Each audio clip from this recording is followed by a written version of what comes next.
Today's podcast is brought to you by AlleyRepair.com. Don't leave your skee ball machines lying around collecting dust in the basement. Let AlleyRepair.com bring those machines back to life. High quality workmanship for your skee ball playing needs. Contact AlleyRepair.com today. Hello everyone, welcome to this episode number 21 of the Fro Life Wrestling Podcast. In this episode, we're going to talk about everything that went down on Smackdown. Try to get into some of the news of the day. I ain't gonna lie to you, I don't have the 205 Live stuff up on this particular podcast. Nothing of overwhelming interest this week anyways, just for me. I mean, I'm not trying to diss 205 Live, but we got too much other stuff of importance to talk about. So we're just going to get right into it, talk about Brock Lesnar to start the day. Brock Lesnar has officially announced his retirement from UFC yet again. Now, this has happened before. After Brock got knocked out in his first UFC run, he announced his retirement from the sport, and it took everybody by surprise somewhat. That was back when he was dealing with diverticulitis. This time, it comes with a little bit of a more of a negative spin, only because Brock Lesnar is currently serving a 1-year ban from UFC because of his 2 failed drug tests before his last fight with Mark Hunt. So the problem is with Brock Lesnar retiring, he cannot fight again professionally in the future unless he were to finish serving out his 1-year suspension. So with him retiring, it kind of puts a freeze on his suspension. So if for some reason he in the future decided to come to Dana White and try to come up with an idea to come back and fight again, he still has several months that he'd have to stay out of the octagon to be able to serve out the remaining portion of his suspension. So my immediate take from this is, with Brock's age and his established role in WWE, the amount of money he's made and the way he's been very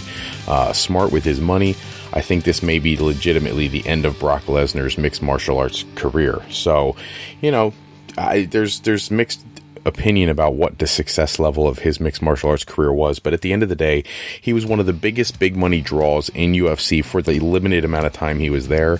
And it's one of those things where you really hope that people can appreciate all the positives he brought to that sport, as well as they don't forget about the negatives, because let's face it, the drug testing stuff and things like that, they're what people talk about right now. But at the beginning, this guy was a beast. He came in at a great time. He really helped revitalize the heavyweight division, and then a debilitating physical condition took away a good chunk of his potential career. And it's one of those you really wonder what could have been had Brock not gotten diverticulitis. So, you know, that's the way things happen sometimes. So, you know, happy to have seen Brock come back one more time, but that's probably the last time.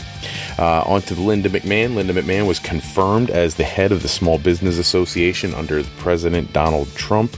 It's not like we didn't see this coming. There was no real skeletons in the closet for Linda McMahon. She's pretty much been a great business woman her entire career, along with Vince. So I didn't expect any issues there anyways, but congratulations to her. It puts the McMahons in the White House for a little while at least. So they've always had a very strong tie with Donald Trump, so I'm not surprised.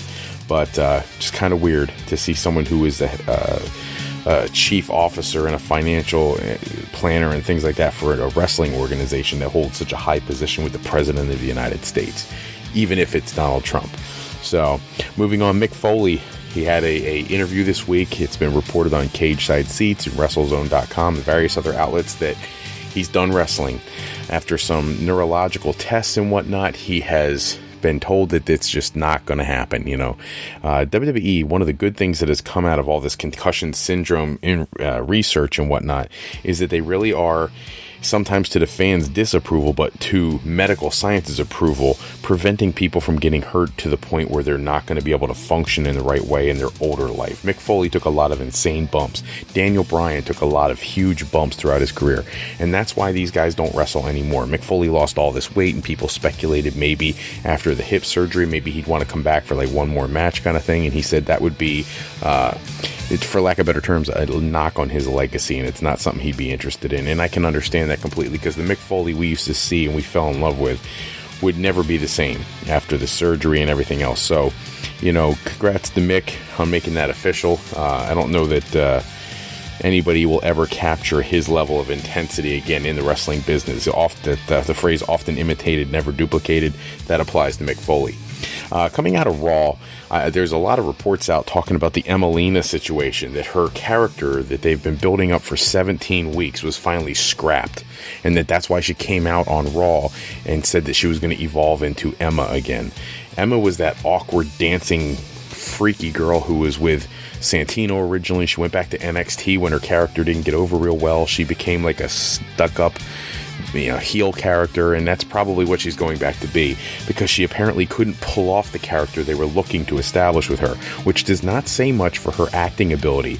I saw on eWrestling News in their article reporting on this, they were talking about how there are literally tons of wrestlers on the independent scene, male and female, who would be more than happy to try to pull off the character WWE was asking her to do, and that if it's one of these things where she just wasn't a good enough actress, that could really hurt her career. Just saying. Moving on to kind of a somber note, Vader is in the news today because he put out a quote on his Twitter feed. I'm going to read the quote to you as it appeared in Twitter. It says, "As I enter my final days, proud of the father, son, brother, football player, pro wrestler, the super heavyweight big man GOAT, I'm grateful for the time." It almost leaves that impression that he's saying goodbye. And that's kind of sad, for a lot of people who don't like Vader because they think he was too stiff or whatever. He was one-dimensional. He was just a bruiser who hit a whole bunch of times and hit moonsaults. He really was a talented big man in an era where the big man, at least his body size and body composition, was not the most over thing.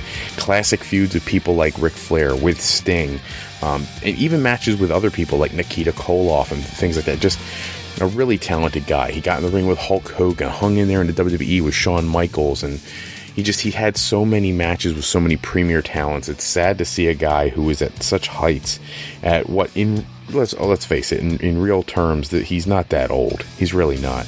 It's sad to see him in this way. So I wish him nothing but, good health, and I hope that this is him, throwing some words out there just to generate attention. I really hope there's not truth to these rumors, because he's been such a cool part of wrestling history, and it's really sad if he really is in that way.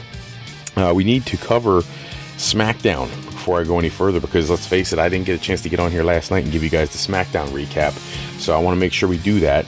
Smackdown opened this week with a Bray "You Deserve It" chant as Bray Wyatt came out to the ring.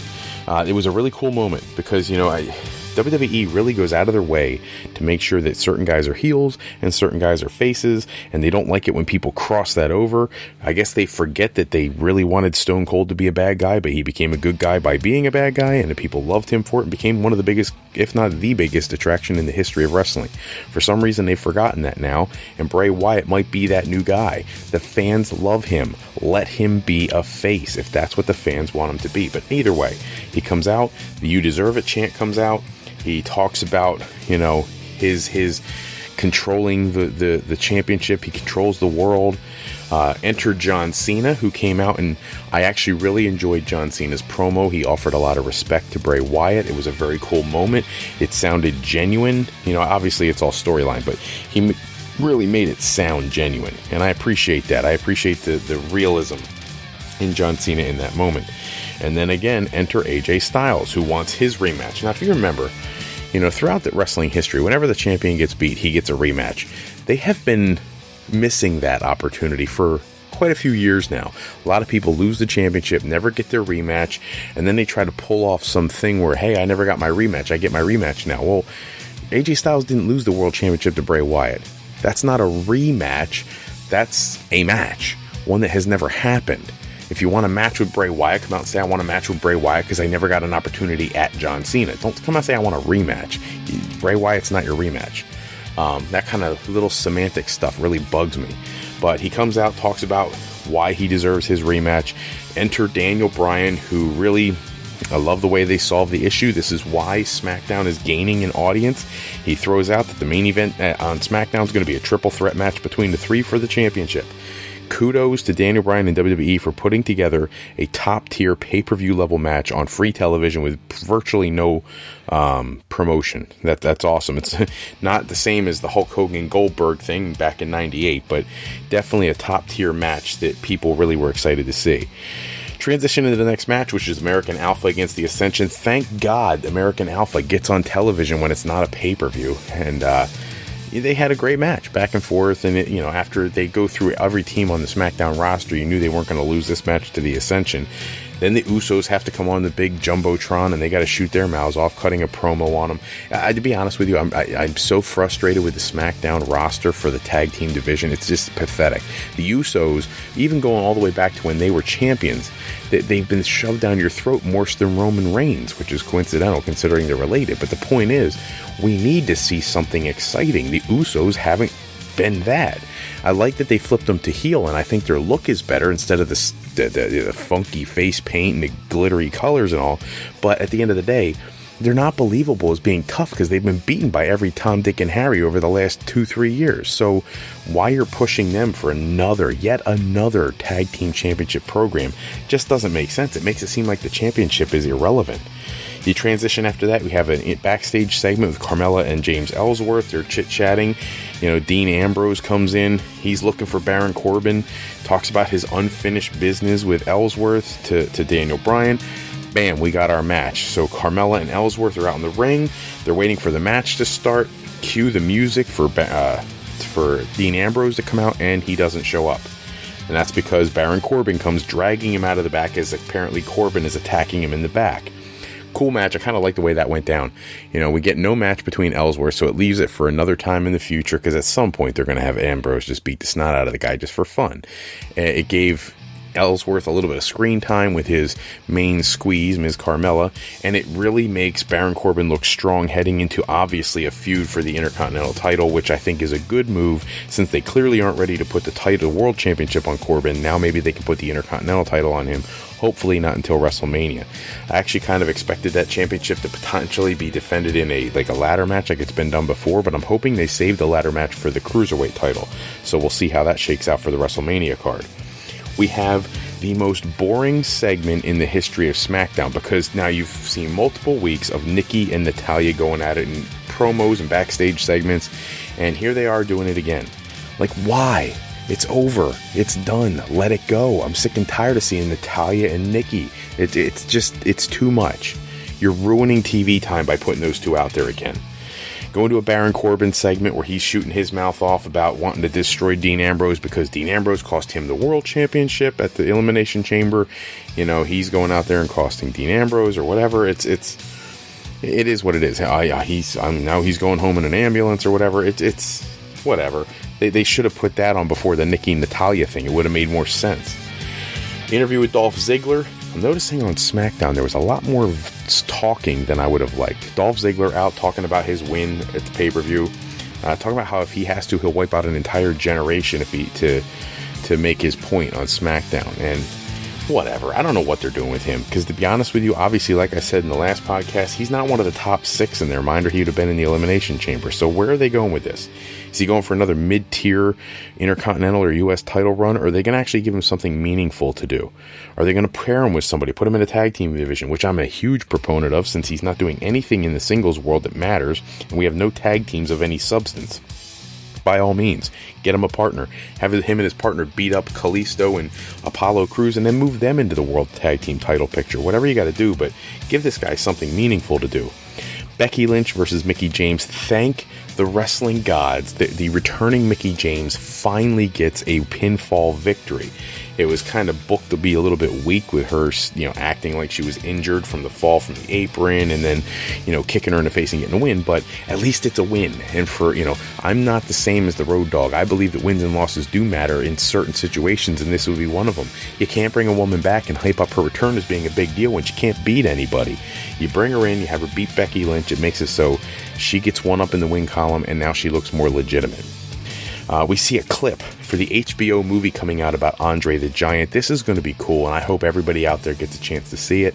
Andre the Giant is one of the most iconic figures in the history of professional wrestling, and a guy that really, even when he passed away, he was not old when he passed away, late 40s or something of that nature. And all because of the condition that he was in resulted in his early passing, and it's just been it's a sad story. For anybody who was alive during Andre's time, I think the last time I saw a match where he looked like he was even remotely mobile was against Hulk Hogan at WrestleMania 3. He was already relatively immobile at WrestleMania 4. He was horrible at SummerSlam, after WrestleMania 4 in 1988. He was horrible at the Survivor Series. Like, every time they brought him to the ring, he seemed to get less and less mobile, and it became sad to see him. This is not in the other segment, but if you want to see one of the saddest matches with Andre the Giant, look up a match from All Japan Pro Wrestling. It's got Andre the Giant and Shohei Giant Baba going against these two, like, 7-foot skinny dudes with face paint. I can't remember their name. It's like Legacy of the Future or some ridiculous name. But if you look it up and you look up Andre the Giant, Shohei Giant Baba, you'll find it. There's a tag team match from like 1989, 1990, somewhere in that time frame. And I mean, he needs to hold on to the referee just to stand up after dropping the worst elbow in the history of pro wrestling.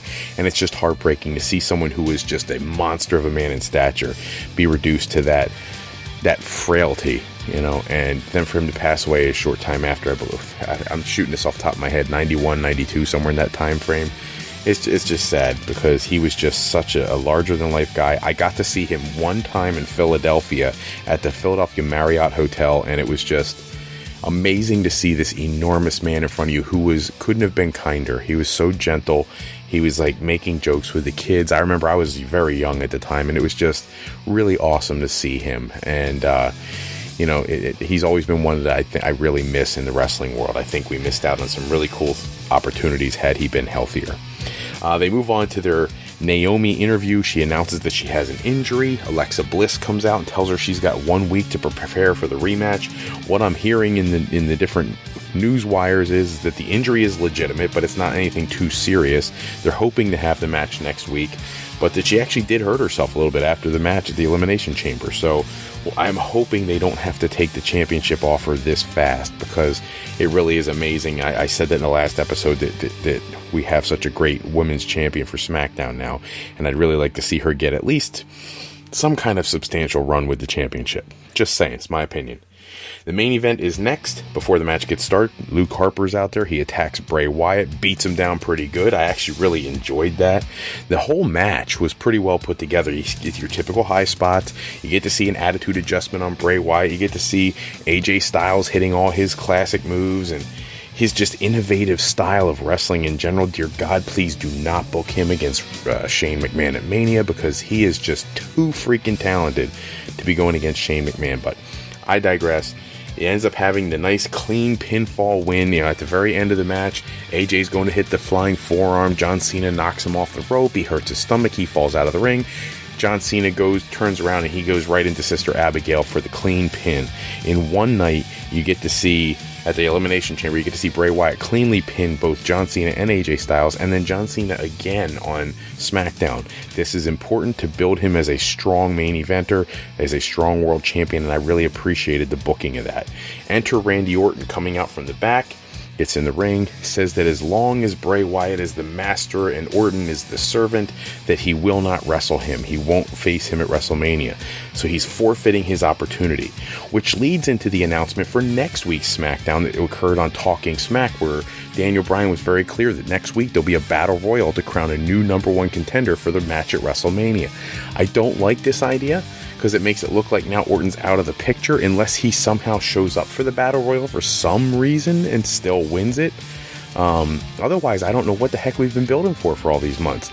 I think the smart money is on Orton is still going to win the Battle Royal or whatever, however they configure this. Orton still comes out being the man, and they're going to force these two to go to the ring and wrestle. They've been building this for way too long for that not to be the case. So, kudos to them for trying to find a nifty new way to present this information, but at the end of the day, it is what it is. We're going to see Randy Orton and Bray Wyatt, and it should be a good match. Orton's a killer talent. I want to throw this out there for my people who listen in who are also UFC fans. I know we talked about Brock's retirement earlier, but the other huge story coming out of the UFC is Georges St. Pierre apparently has signed a multi-fight contract to come back to UFC. This is huge. People who are UFC fans have been waiting for GSP to return for a long, long time. He left as a champion. We thought he might come back in December and go against Michael Bisping to try to take his championship back, but now it looks like they've worked out all his issues. He had some issues over being a promotional thing for Under Armour. They had some issues about drug testing that have been resolved. So now maybe UFC fans will get to see Georges St. Pierre come back and fight some more, which I for one, have been waiting for forever to see. I did see an interview with Lanny Poffo, the former Genius, that has one quote that I got to put out there. They were talking about how they thought that Randy Savage, Lanny Poffo's brother, if you didn't know, they're brothers, had issues with Andre the Giant. And Poffo, I'll read you the quote. He says, quote, "Andre hated baby oil, but Randy wouldn't stop wearing it. He stubbornly said, Andre's gimmick is being a giant and mine is baby oil. He never backed down from Andre and they never got along because of it." End quote. I think that is so cool to hear. It's almost like a strange side of the Macho Man hearing that. And he went on to have further parts in the interview where he talked about how Andre was just such a gentle giant in the ring. He could have hurt people, but he chose not to. He didn't want to hurt anybody. And what a great class act he was. And he shared a story about giving Andre a deck of cards before at a show at one point, because Andre was known notoriously to sit in the back and play cards with people like Arnold Skolland and Pat Patterson. He just loved playing cards. I've seen other documentaries where the people in France talk about how Andre would just show up and just sit down for hours and play cards and drink beer and wine. So very cool that Lanny Poffo had the same kind of feedback about Andre as a human being and as a person. So I found that to be incredibly interesting. This episode's look back match on YouTube. Go to YouTube, look up the match. I know there's a lot of people out there who'll appreciate this. Flex Cavana. Flex, Cavana. Flex Cavana, which for many people may know is originally The Rock, long before he was The Rock. And this is a match from the USWA, Flex Cavana versus Jerry Lawler. You'll get to see The Rock when he was super young, going against Jerry Lawler in a match for their television program. Cool match. It's a throwback. You know, it's the one time you get to see Lawler versus The Rock. You never see that anywhere else. So by all means, go check that out in the comment section, or when you're giving me a review or you're asking for a subscribe to the podcast, which please, everybody out there, do that. I need those subscribers. I need those reviews so that we can get this podcast elevated on iTunes and Stitcher and every other service that we podcast to. But in those things, feel free to comment on those matches. Whenever I give you a look back match, please tell me if you like them. I'm trying to find some of the more obscure matches, ones you've probably never seen before, hopefully with people that you're familiar with, that you like to see, so I can give you just a little different experience. And I'm hoping that when you look these matches up, you see down the right side on YouTube all the suggested videos, and there's some really great stuff out there. So I'm going to keep doing that every episode I can. At least one match an episode, tell you something you should go looking for if you want to see just some cool old wrestling. Our big pro wrestling plug, as always, Chikara Wrestle Factory, located at 4711 Wingate Street, Philadelphia, Pennsylvania. They specialize in lucha libre, puro, European, British, and German styles, mixed martial arts, and all the American pro wrestling styles in their curriculum at the Wrestle Factory. They strive to create the most well-rounded performers active today. That's all the time we have for this episode. Check back with us in episode 22. We're going to review all the happenings in the world of pro wrestling. I anticipate it to be a very busy week. We'll see what happens in the different news stories. I'm going to try to give you more international news in the next episode, provided we get some exciting action to talk about.